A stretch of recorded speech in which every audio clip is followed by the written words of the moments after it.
we've taken it so much further with this game. There is war everywhere.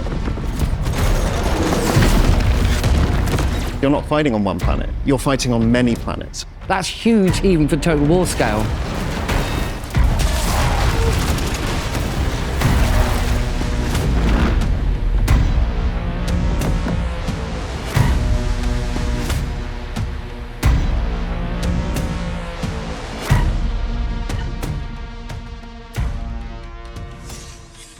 Welcome to Total War Warhammer 40,000 Developer Roundtable. I'm Nastya, Senior Community Manager on Total War.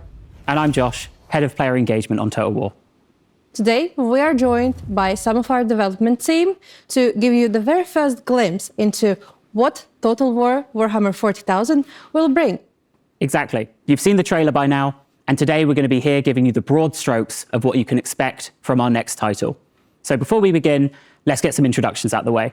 Dave, care to kick us off? Hello, I'm Dave Petrie. I'm the product owner for Battles on Total War, and I'm going to try and spend this interview not hogging all the time talking about orcs. Hi, I'm Ian Roxburgh. I'm the Principal Creative Director. Hi, I'm Simon Mann. I'm a lead designer, primarily focused on the campaign gameplay. So this game has been something our fans have been waiting for a long time. So how does it feel to finally reveal it? Oh, it's been brilliant. We've been working on the game for such a while. To finally be able to come out and talk about it with our fans is really great. There's so much enthusiasm for this setting within the team. You just walk around the office and everyone's painting minis and creating armies and playing the game. And it's such a great atmosphere and so much excitement and passion for this setting. It's really nice to be able to actually talk about it openly for the first time. So when you sat down with that massive list of every possible future Total War title, what was it that encouraged you to settle on Total War Warhammer 40,000 as our next adventure? Well, a number of things, really. I mean, first of all, this setting is just made for a Total War game. And having done the fantasy trilogy with Games Workshop, we've formed a really good relationship with them over the years. And just that passion and the idea that we wanted to bring Total War to the stars, everything just aligned, and it's pretty much a no-brainer. This is just the perfect project to do next. So, yeah, and we're really excited about it. The setting is unlike anything we did before and explored before. So what was the vision that was guiding your design approach? Right at the very top level, there is no peace amongst the stars, and that's the guiding principle for everything we do. There's only war in this game. It's like there's the scars of previous wars for thousands of years. There's ongoing war wherever you go. It's all around you, and you'll leave scars of the wars you're engaged in for future generations. So it's all about that. But it's also about how you engage with the game and how your faction, the choices you make, the decisions you make, even the kind of units you fight and how they fight. You can design them. There's a level of customization in the game where you can define the way you fight your war, the way you choose to, and the way you define your stories and how that internal narrative develops throughout your experience with the game. Well, you've just touched on them there, but the factions. So this is a setting with a massive, rich, diverse cast of factions and characters and settings. How did you go about settling on Space Marines, Astra Militarum, Orcs, and Eldari as our starting races? So I think one thing we wanted to do was seize the opportunity to make some really cool asymmetric factions. I think the Warhammer 40,000, certainly the tabletop and the universe itself, offer us a lot of opportunities to bring asymmetry between these factions. They're all very different, right? If you look around this room and all the different kind of 4 factions you see around you, they're all going to play and feel very different to one another. That obviously meant we couldn't do all of them at once, right? We had to pick just a limited number because we really wanted to put the effort in to make each one very special. We decided to start with the Space Marines.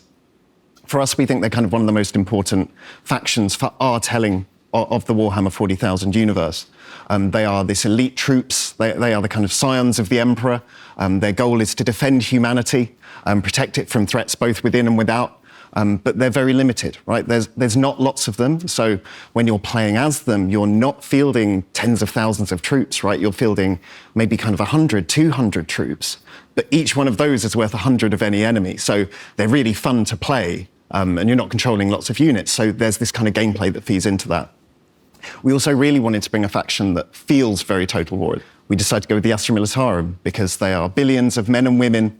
Once again, they're all kind of part of the Imperium of Man. They're trying to defend humanity from the Xenos threats. But there are lots of them, right? Like, they are massed forces, regiments, there is artillery, there is front lines. It's something you'd see as a very military faction, right? Even down to their industrial complex, where they're building industry on planets and developing them in order to kind of fuel the machine and fund the development of more like tanks and infantry. So they kind of come in as a really nice kind of contrast to that, and a faction that I think a lot of more traditional Total War players will really vibe with, because it's got a lot of that kind of heraldry to it, as it were. I think the next faction that we chose to do was the Orcs. The Orcs are a really big part of the universe, but they're the enemy, right? We needed someone for the kind of Imperium to be battling against. And the Orcs, they are a massed green tide of kind of chaos and energy that's charging across a battlefield, armed with metal sticks and axes and whatever they can jerry-rig together. Rocket launchers on sticks, but also like vehicles, right, which they've repurposed from Imperial scrap. Right, they're literally deconstructing the Imperium to build their own kind of war machines, as it were. And they offer this kind of beautiful energy to the more kind of military regimented side that you get with the Imperium. Lastly, we chose to do the Eldari. We really wanted to kind of push the boat out a little bit and sort of really push what it means to be a faction within a Total War game, right? Like, they play totally differently to anything I think we've ever done in the past, right? I don't think we've done anything quite like this. They aren't a faction which is built for kind of massed combat, right? Like, it's not big armies fighting one another. Every loss to the Eldari doesn't get returned, right? Their souls are being taken away by the Chaos Gods. Like, they are literally kind of fighting to death to try and protect the universe and the galaxy itself. So you're not fighting, once again, as say in this kind of frontline style aspects. You're using the webways and you're using your kind of stealth and your advanced technology, right, which none of the other factions have available to them, to actually kind of achieve your goals, right? And your goals aren't always just conquest, right? Your goals may actually be just kind of, don't allow this awful thing to happen. Stop this calamity that could be occurring to the galaxy. Like, everyone else is still trying to kill you while you're trying to do that, but you know what your mission is and what you need to achieve, and you approach it with kind of grim determination. So how did that affect the design approach? So I think the main thing is when we took the kind of Space Marines, right? As I say, I think for us they're a really important faction for what kind of we want to tell in our story of this universe. They're not like a traditional Total War faction in a lot of ways. They are a very limited force. So it's going to be a really fun gameplay style. If you are these kind of superhuman troops, but I guess your kind of weakness is you're limited in number, right? Like, you can take on any foe on those battlefields, but you've also got to make sure you're kind of measuring your losses, right? Because you're not building infrastructure, right? You're not kind of able to build new constructions in the same way as maybe the other factions. So you are really reliant on these troops that you've brought in to fight the battle, but it's also really fun to fight the battle as them. And what about Astra Militarum? They are quite different. They are. They're a lot more of a traditional, I like to call it a Total War faction, you know, massed ranks of infantry lines and artillery. If you want that more Total War experience when you play this game, I'd pick up the Astra Militarum. They're definitely hitting that right on their head. How is it that they're emulating that traditional Total War experience? Well, as I said, it's more about building up resources, supply, building infrastructure to recruit an army in what you would expect most Total War games to have as a core. With some of the other factions, we're moving away from that and trying very asymmetrical ideas that you progress through the game in slightly different ways. Whereas with the Astra Militarum, they are the humans throughout the galaxy. Right? So, you know, it's more grounded in what we would say Total War has been as a staple for so many years. So, to me, that's my meat and drink. And what about Eldari and Orcs? The Eldari have been really interesting for us, right? Like, as I said, I think sometimes a faction comes along and they're so unique that you kind of have to do them justice, right? Like, they are a dying race due to a kind of major cataclysm that has occurred to them many, many kind of eons ago. So they are kind of trying to prevent these cataclysms occurring, kind of more tragedy that could befall kind of humanity or any other race in the galaxy. They're not a faction that will fight toe-to-toe. You're utilizing your webway gates as a kind of traversal mechanism to move quickly from place to place, including moving to your craft world, a kind of off-map setup piece, which is actually where you're recruiting all your units. And you're setting up your various shrines, which allow you to access your more elite troops going through. So there's this really interesting gameplay here that, once again, a bit like the Space Marines, you're quite limited in number. Your troops are not a kind of infinite resource that you can use. You're actually kind of having to, once again, use them carefully because they're all a glass cannon. Every soul lost is a soul not returned, right? So you have to really pick your fights and kind of challenge your enemies. And then there are orcs. And then there are orcs.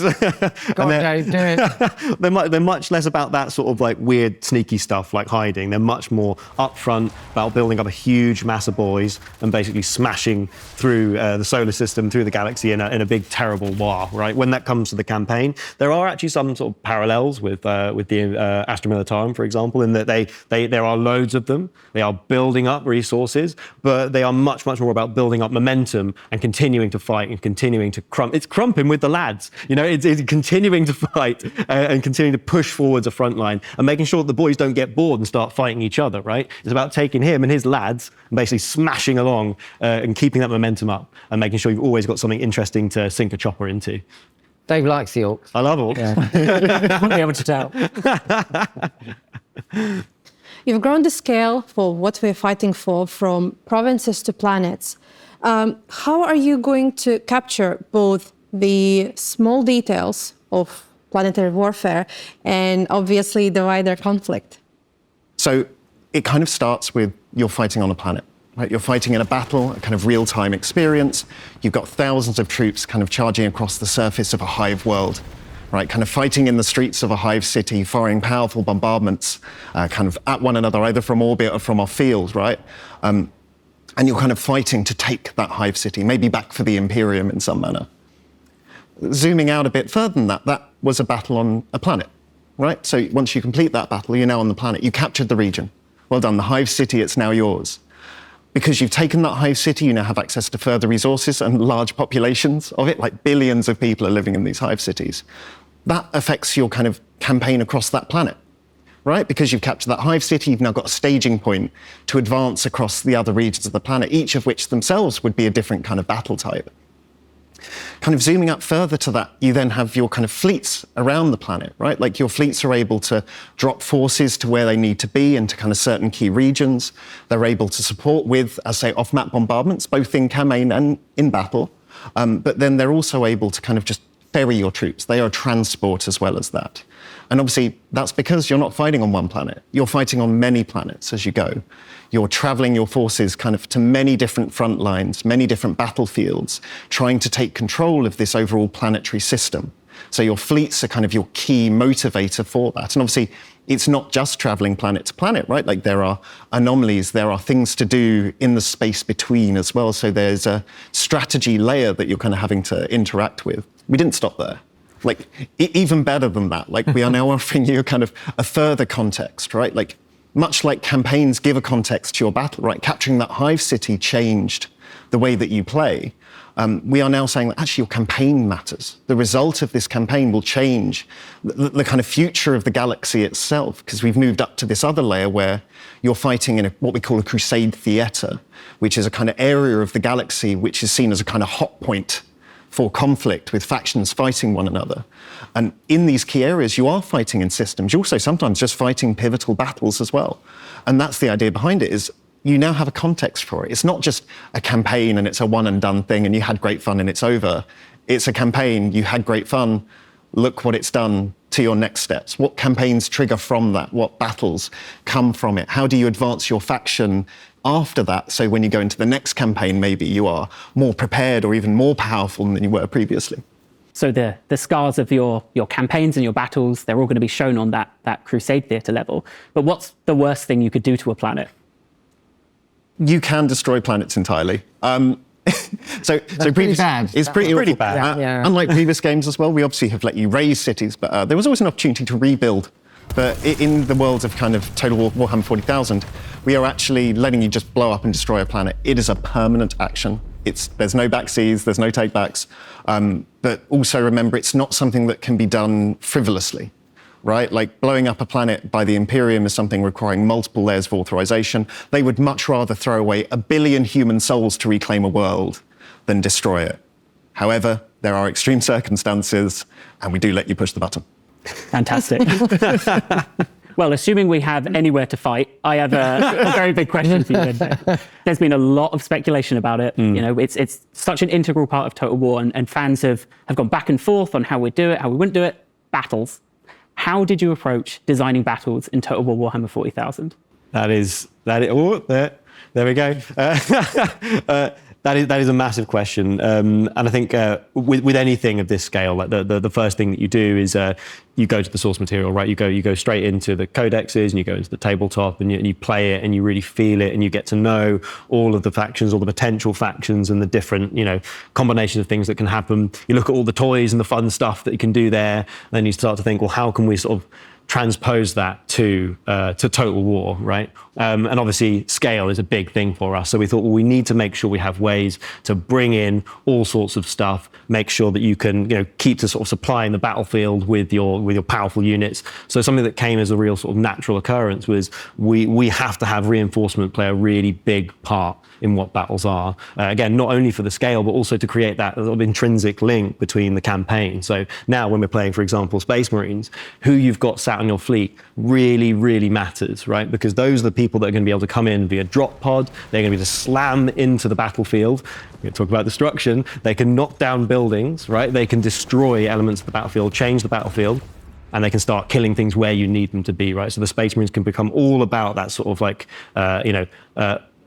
Swiss Army knife approach to battle, right? And this is a fundamental part of the tabletop game. Absolutely. All the factions, it's those reinforcements are a key part of that flavour, and it has to be therefore part of the Total War experience of it. Absolutely. So when you've got your units that you have specific roles for, they can sometimes now show up where you need them to if you sort of sequester them away in the right places. And we have different methods for each faction. Some are much more traditional. The Guard have less ways of interjecting directly into the battlefield. They might have to throw wave after wave of their own men up the battlefield in order to, arrive in time to make sure that they get there before the last unit that is probably now flagging might be running away. So to replace them in time to keep them hold that line. You have the Orcs in a similar fashion.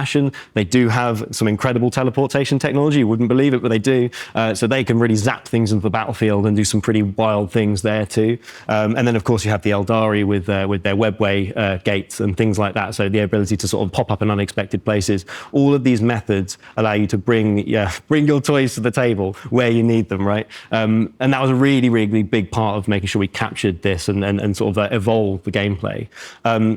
I think a lot of people look at this setting and they kind of go, wow, that's really futuristic. And they're right, it feels very futuristic. But a core realization that we had was that it's not a realization we only had, this is it. It is science fantasy, right? So there is so much fantasy wrapped into it. And when you think about the conflicts that go on, yes, there is cover. Yes, there's a lot of ranged combat going on, but there's also like loads of punching, like so much punching, like loads and loads of crumping that goes on. Like you really have a lot of melee going on in these battles. There are lots of forces will sort of mass up and crash into one another. Practically every unit has some sort of combination of a thing that they can shoot you with and a thing that they can punch you with, right? Like in some cases, literally power fists, right? So there are like so many sort of very sort of familiar elements actually to it when you start to see and realize that there's a lot of sort of like fantasy drives in there, and so those massed armies still happen. There will be massive front lines crashing against one another. So yeah, there's loads of gutsy it's really stuff. like the reinforcement mechanics, the way you fight, even within a faction. It's so much more connected to that campaign experience and how you've teed up that particular setup for the battle, and that's key. And it's fundamental to the core design as well. But also going back to, understanding that setting and the Warhammer 40,000 universe to that degree, it really brings out that in the game itself as well. So having a team that's just so ingrained in this for so many years, like Dave, and it really helps bring out those detail that it makes it authentic, and that's just such a fundamental Total War franchise pillar is authenticity, and you can just see it coming out in this game in all the details as well as the bigger picture. So I think that's key to what we need to do to bring that out in the game. And again, on that connection level, we really want to make sure that we capture again the scale of these conflicts. So when we're fighting these battles, they're they're not just like one battle happening in an isolated pocket. You are the flashpoint. You are the most important force fighting in the most important place that will decide the event on effectively that continent, right? But there is war everywhere, all across the planet's surface, right? So you really are that flashpoint. When you show up to battles, you often will have a purpose. There are things that you are trying to achieve. It might be like, securing an orbital cannon, for example, to stop people from using it. But also you'll be joining and fighting against forces that are already present on the battlefield. It is not uncommon that you'll rock up as Space Marines and find that there are a bunch of Astra Militarum about to be overwhelmed by a bunch of sneaky Eldari. Or it might be that you show up as orcs and find that there's loads of really great Astra Militarum to beat the hell out of, right? So it's that kind of level of trying to, again, capture that scale, make sure we really are doing justice to this sheer volume of stuff and different units that are going to show up in this game. So we've spoken a lot about Total War Warhammer 40,000, but what is it that really the Total War's bringing here? What is it that our game is doing differently to other games in the 40,000 universe? Well, okay, I think the main thing here for us is scale.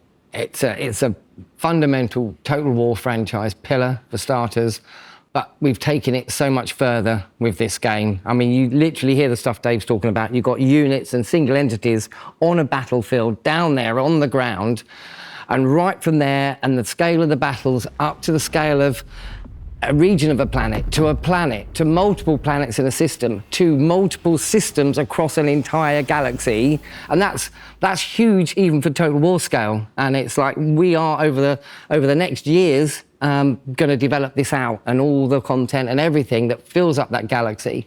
But the gameplay and the decisions you make and the way you interact with the game is literally right from down there all the way across the galaxy. Fantastic.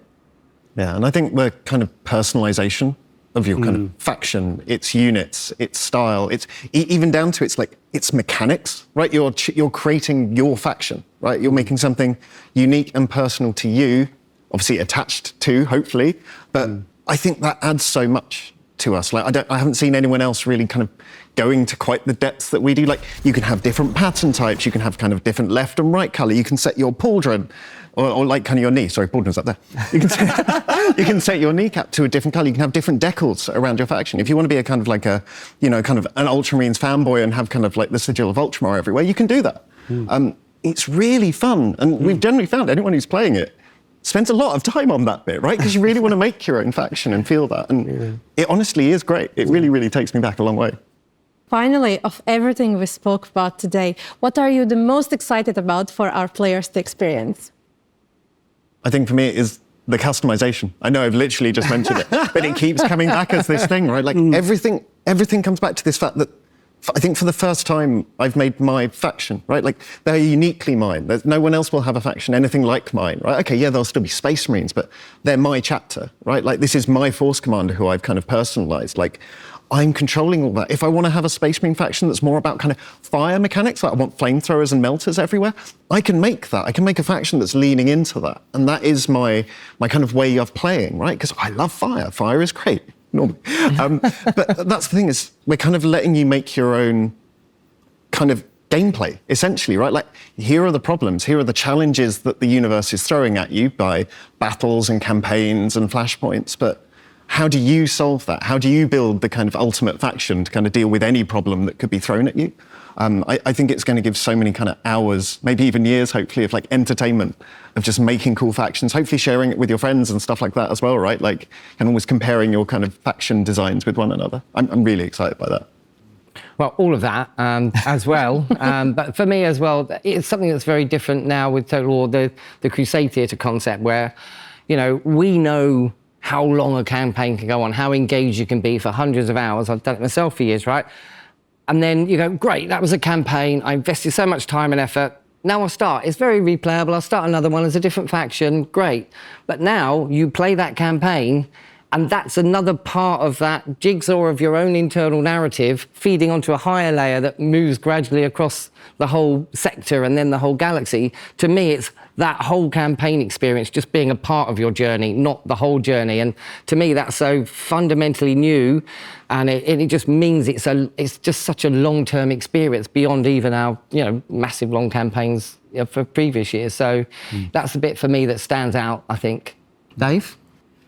It's kind Orcs, of maybe? probably something to do with orcs. Maybe. Maybe something to explain. Probably. I think it's sort of like a litany of firsts, right? It's like, again, talking about the lance strike. It's the first time that you drag a lance strike across the battlefield, and the second time, and the third time when you use it to obliterate buildings, to drag across units. That sort of satisfaction is so super tangible. It's the first time you shoot a tank, right, and you see it veer off and hit a building, and again cause a bit more destruction, cause a bit more chaos. It's the first time that you use like a psyker's ability, right, and sort of blast apart an opponent, or see orcs teleporting in from somewhere unexpected. A weird boy going pew and jumping a bunch of boys right up in your face, or vice versa, right? And there's all those moments are in there, and I think there's so much love and care for the source material in there, and I think there's a lot of little bits that people find and kind of go, wow, this is there's some good stuff here.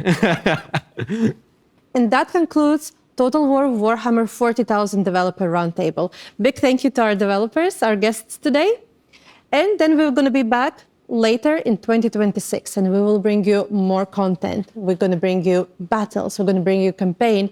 And that's not all. We're going to go into deep dives. We're going to do blogs, videos, and all sorts of Q&As. So we will see you there. Absolutely. So thank you so much for tuning in, and another massive thank you from everyone here at the Total War Warhammer 40,000 team.